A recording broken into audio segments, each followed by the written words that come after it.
Compound interest. Compound interest का basic explanation हम लोग ने पढ़ा था। हम उस पर कुछ क्वेश्चंस लगाएंगे, थोड़े से डिफ़िकल्ट वाले। डिफ़िकल्ट तो वैसे कुछ नहीं है, सीधे फॉर्मूलाज हैं, बट लीनियर इक्वेशन बनाने में आप लोग कंफ्यूज होने लगते हो। क्वेश्चन है, a sum of money is invested at compound interest payable annually, यानी एनुअली पेबल है कंपाउंड इंटरेस्ट। अब हमें इंटरेस्ट 2 सक्सेसिव ईयर्स का यहाँ दिया हुआ है। द क्वेश्चन में लिखा है the interest in 2 successive years is ₹225 and 240. Find the rate of interest, find the original sum, find the interest earned in the third year. तो ये 3 क्वेश्चंस हैं। सबसे पहला पार्ट करते हैं। अच्छा, यहाँ पे क्या है? कंपाउंडेड एनुअली है, कंपाउंड इंटरेस्ट पेबल एनुअली, और आपको 2 सक्सेसिव ईयर्स यानी पहले साल और दूसरे साल का इंटरेस्ट दे दिया है। तो अब डायरेक्ट फॉर्मूला तो नहीं लगा पाओगे, क्योंकि पहले साल और दूसरे साल का इंटरेस्ट आपको अलग अलग दे दिया गया है CI। तो डायरेक्ट फॉर्मूला लगाने की ज़रूरत भी नहीं है, बहुत सिंपल तरीके से करते हैं। हमें पता है कि कंपाउंड इंटरेस्ट होता क्या है, सिंपल इंटरेस्ट ही होता है, बस उसमें ब्याज पे ब्याज मिलता है।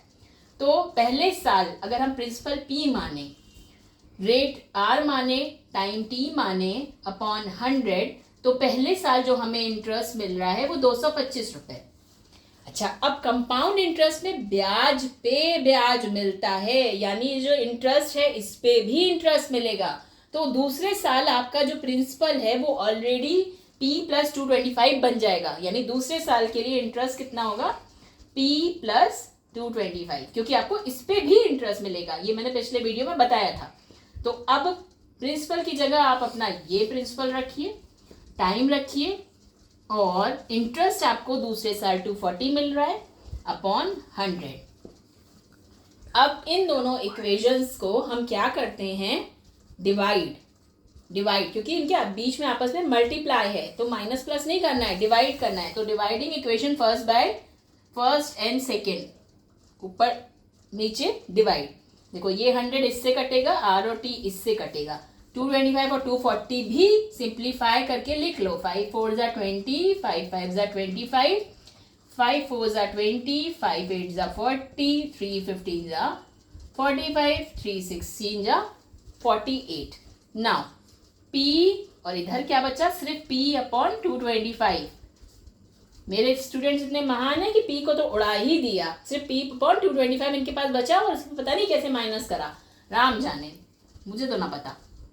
ये कुछ इस तरीके से बनेगा। अब आप इसको क्रॉस मल्टीप्लाई करोगे, ये इधर जाएगा, ये इधर क्रॉस मल्टीप्लाई होगा, और कुछ इस तरीके से होगा। अभी मैं करके दिखाती हूँ। अब P upon P + 225 = 15/16, cross multiply कर लो, ये हो जाएगा 16P, ये हो जाएगा 15P, प्लस दोनों से मल्टीप्लाई होगा 225 × 50, और फिर ये माइनस इधर आ जाएगा, और इधर आपका मल्टीप्लाई करके आएगा 3375, यानी आपका प्रिंसिपल यहाँ पे 3375 आ गया। अच्छा, हमें इस क्वेश्चन में इंटरेस्ट पहले निकालना था। उसका भी एक तरीका है, आप दोनों रेट्स को कंपाउंड इंटरेस्ट के फॉर्मूले में लगा के माइनस करो, लेकिन वो थोड़ा सा ज़्यादा टिपिकल है इससे। तो आप पहले प्रिंसिपल निकाल के अब रेट निकालो, तो ये बहुत ईजी पड़ेगा। दूसरा मेथड भी डिस्कस करेंगे, लेकिन पहले इसी के हिसाब से करते हैं। अच्छा, यहाँ पे टाइम को, चूंकि आपका 1-1 साल का इंटरेस्ट है, तो आप 1 रख के भी कर सकते हो, कोई फर्क नहीं पड़ना है। ये पहले साल का इंटरेस्ट है, ये 1 साल बाद और इंटरेस्ट है, तो ये 1-1 रखा जा सकता है, कैंसिल वैसे भी हो जाएगा। चलिए आगे देखते हैं। अब हम अपने P से रेट ऑफ इंटरेस्ट निकालेंगे। P हमको सेकेंड क्वेश्चन में, सेकेंड पार्ट में पूछा गया था, हमने फर्स्ट पार्ट में निकाल दिया है। और P से हम R निकालते हैं। कैसे निकालेंगे? हमारा प्रिंसिपल है 3375, R है नहीं पता, वैसे SI × 100 अपॉन P × T करें, नहीं डायरेक्ट कर लेते हैं, SI × 100। तो पहले साल का SI हमारा था, कितना था? 225 रुपये, यानी SI × 100 अपॉन P हमारा कितना था? आया 3375। टाइम हमारा 1 ही साल का इंटरेस्ट हमने लिया है, तो 1 ही साल का। सॉल्व कर लो इसको आप, और आपको R पता चल जाएगा, 62/3%। इसको सॉल्व करके आप देख लेना। ओके, 62/3% हमारा रेट आ गया। अच्छा, रेट हमें पता चल गया। अब हमको ओरिजिनल सम पता चल चुका है, interest earn in the third year निकालना है। अब यहाँ पे थर्ड ईयर के लिए थोड़ी सी कहानी या थोड़ा सा दिमाग लगाना है। क्या दिमाग लगाना है? थर्ड ईयर में प्रिंसिपल कितना हो जाएगा। देखो कंपाउंड इंटरेस्ट है तो ब्याज पे ब्याज मिलता रहेगा हर साल। तो पहले साल आपका 225 ब्याज था तो प्रिंसिपल प्लस 225 हो गया था दूसरे साल का प्रिंसिपल।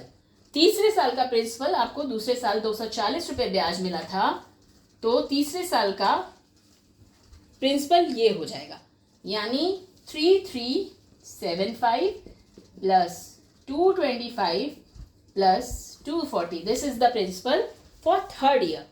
इसको कैलकुलेट करो, आई थिंक 3840 आएगा और 3840 प्रिंसिपल लेकर सेम रेट ऑफ इंटरेस्ट, क्योंकि रेट ऑफ इंटरेस्ट में कोई चेंज नहीं आ रहा।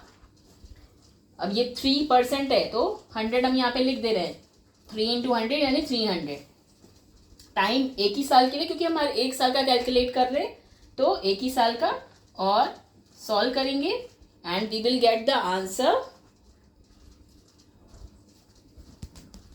इंटरेस्ट आ जाएगा ₹256। तो ये मैंने अलग अलग तीनों साल का करके आपको बताया है। ये कंपाउंड इंटरेस्ट के फॉर्मूले से भी हो सकता है, इसको हम लोग डिस्कस करेंगे, लेकिन ये ज़्यादा इजी था इसलिए हमने इसको इस मेथड से किया।